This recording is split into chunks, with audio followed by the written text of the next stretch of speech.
in his cabinet. CNN's Tara Setmayer wrote this in a Cosmopolitan article saying, "I just think that it's shameful. Republicans have just left decency at the front door in order to defeat Hillary Clinton, that they're willing to support such a charlatan like Donald Trump.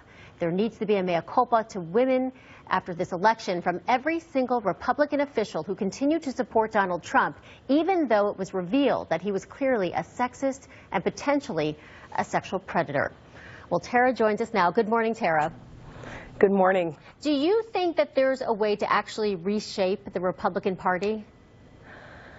Well, I think that because the Republicans won and won big, that there's going to be it's less likely that there will be soul searching within the party for casting decency aside and casting aside a lot of our moral high ground in order to get along now with the president-elect Donald Trump, soon to be president, in order to accomplish some policy wins and goals. And that's conflicting for me as a Republican. Obviously, I look at the potential for a lot of our policies that we've been waiting 8 years to get going. Now they could potentially come to fruition, from tax cuts to getting rid of Obamacare, and border security and national security are changing those priorities. Those things are attractive. But the day after the election, I wrote for CNN.com, at what cost? I should be thrilled about this, that Republicans control everything, but at what cost? And I think that casting aside a lot of what we would normally not accept as Republicans, particularly as conservatives like me, we would never accept this kind of behavior, this kind of language, these kinds of, even some of the policies.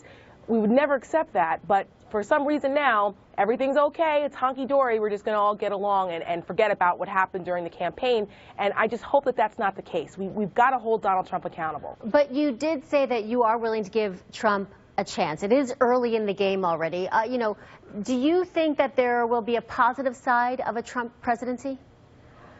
The whole giving Donald Trump a chance is really more out of my patriotic duty as an American, that I want the president to be successful for the good of the country. But, it's like every time Donald Trump does something where I go, okay, well, maybe, then he goes and he does something where I go, oh, for God's sakes, again now with this guy.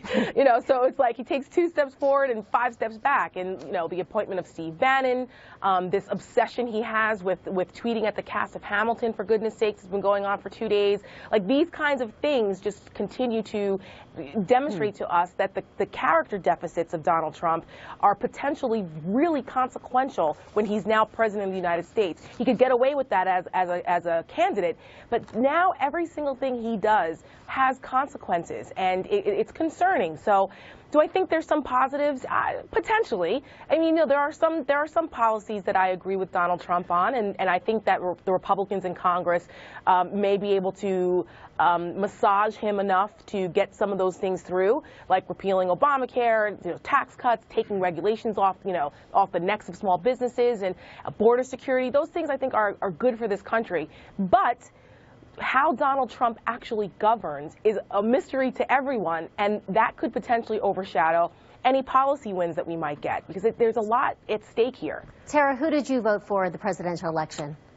I voted for Evan McMullin. I was very adamant about the fact that I could not cast a vote for Donald Trump or Hillary Clinton. I felt that I could not participate in something I felt had an immoral outcome. I was not obligated to do that. If I wanted to participate, obviously, in the process of voting and voting down ballot, but I voted my conscience this time around, and I never thought that I would be in that position as a lifelong Republican and conservative on the front lines.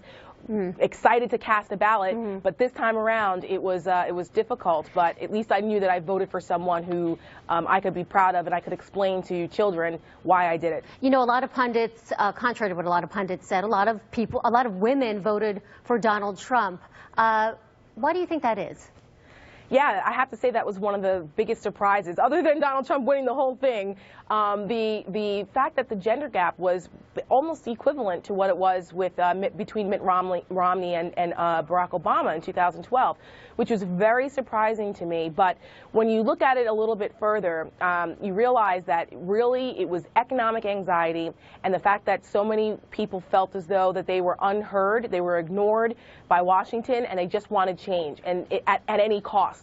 And I wonder if women may regret that decision with what they've allowed themselves to accept coming from Donald Trump.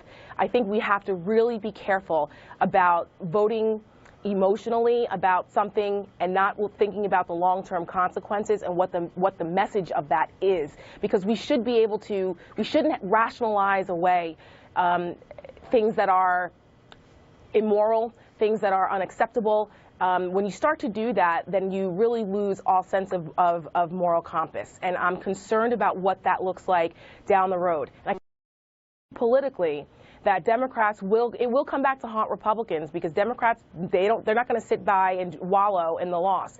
They're gearing up already, and believe me, the ads that you're going to see against Republicans, particularly the way that they accepted Donald Trump and his treatment of women, will absolutely come back to haunt them and remind people in the next election when it comes midterms time. Oh gosh, I can't start thinking about the next election just yet. I'm still getting over the last one. Yeah, I hear you. Tara Setmayer, thanks so much. You're welcome. All right, here's something else we may not want to think about. This winter storm that's sweeping across the country, threatening to cause some major travel issues ahead of the Thanksgiving Day holiday.